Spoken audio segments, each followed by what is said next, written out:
大家好，我是小慧，欢迎您来到我的频道，也非常感谢您百忙之中收看我的视频。不知道你有没有这样的感觉，上厕所排便时，坐在马桶玩手机，一玩就是半个小时，甚至都忘了排便，随即猛地发现脚麻了，腿部传来麻麻的酸爽感觉，让你感觉糟透了，不得已只能慢慢的起身，甚至每走一步都感觉是一种折磨。那为什么坐马桶让人脚麻，以及该如何的避免这种脚麻的问题？还有你的脚麻出现某种状况的时候，就代表你的身体已经出现了一些问题了。坐马桶为什么会脚麻？据科学研究统计，人们平均一天上厕所的次数在6到8次，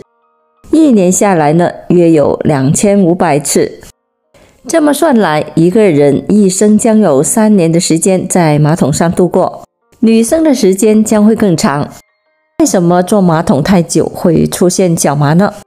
其实这种麻并不是一种感觉，而是感觉神经不舒服发出的信号。也就是说，麻是一种感觉异常。我们人体的感觉都是靠神经和大脑互相传递的。当我们长时间的坐在马桶的时候，会压住腿部神经和血管，缺血又缺氧。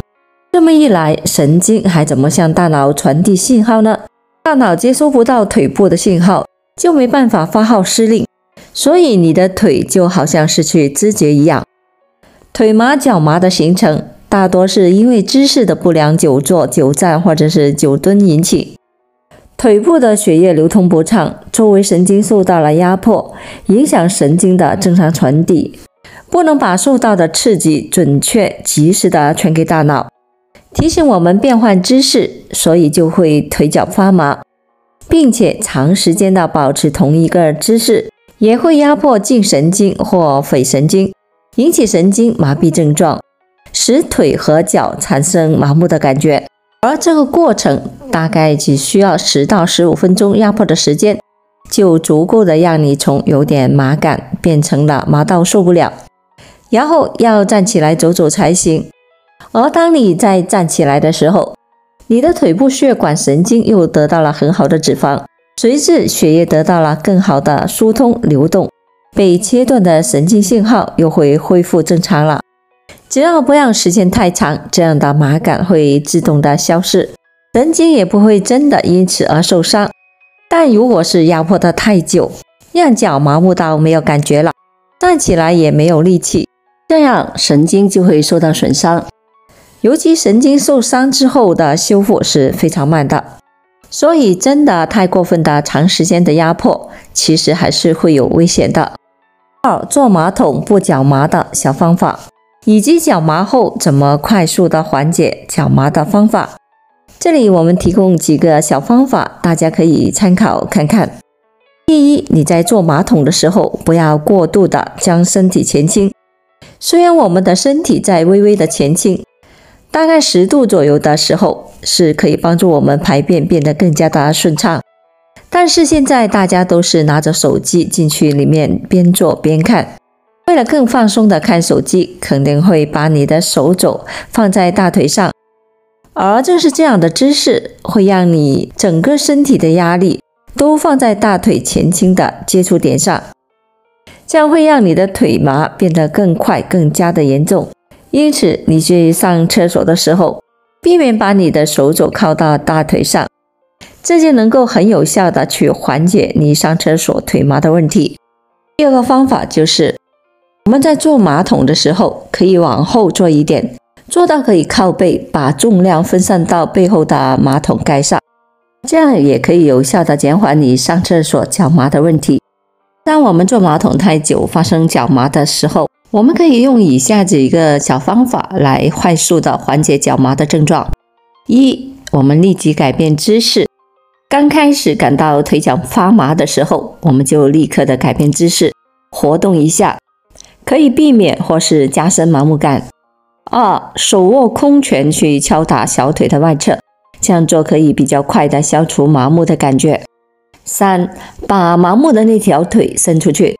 前后左右怎么伸都随你，可以起到一定的缓解作用。4. 收起你的手机、平板、报纸或者是书本，火速的解决战斗才是治标的根本方法。3. 这种脚麻可能是身体有些问题了。有些人会觉得说自己坐在马桶上面，好像脚的麻有点奇怪，很难分辨这样的脚麻是不是有问题的。其实我们神经受到压迫所产生的麻感会有一种特性，就是它会往肢体的末梢传，而不会往躯干传。所以当你的大腿后侧的神经被压迫到的时候，它只会往你的末梢的脚底走，而不会往身体走。因此你的麻感只是遍布在你的小腿、脚踝或者是脚底之类的范围。所以要是你在坐马桶的时候，你反而觉得你的屁股或大腿有麻，那么就代表说你压迫到的神经位置在屁股下面的坐骨神经，或者是更上面的脊椎神经。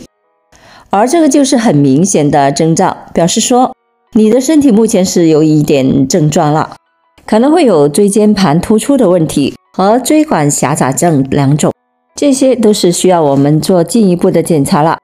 另外，我们前面有提到，神经受到压迫所产生的麻感，都是因为神经的微血管缺血缺氧所导致的。因此，通常来说，只要站起来动一动、走一走，用手拍拍，大概3到5分钟，让你的血液循环就会恢复正常，你的麻感就应该随之退掉才对。但是你的麻感总是拖了15分钟以上才会慢慢的消退，就代表说你的神经本身是有点状况的，才让你的恢复速度比较慢，或者是神经本身因为其他的慢性疾病而有点异常了。虽然这算是一个没有那么明显的征兆，但也是该注意一下的。相信大家在了解这些之后，大家对为什么坐马桶会感觉腿麻有了更多的了解。导致这一情况的出现其实是神经被压迫导致的。同时，当你长时间的坐在马桶上，还可能会导致你的身体有这些危害，不可能会引起痔疮。千万不要惊讶，这样的说法是成立的。这是因为人排便的时候，直肠腔会一直处于高压的状态，使用的时间越长，高压状态越持续，直肠腔压力的增加会导致肛垫下移，而且这种肛垫下移与痔疮、直肠黏膜松弛脱垂都有密切的关系。就排便的时间来说，一定要控制在5到8分钟，时间太长真的很糟糕。此外，上厕所时不要玩手机，不要看书，做到心无旁骛会更好，顺畅排便，希望你能够多重视。好了，朋友们，今天所分享的视频内容就到这里了。制作视频不易，朋友们，如果您觉得我分享的视频内容对您有所帮助的话，就请您给我点个赞吧。您的每个留言和点赞都是我进步最大的动力，也非常欢迎您到评论区分享您的生活经验。非常感谢您的支持和鼓励，我们下期见。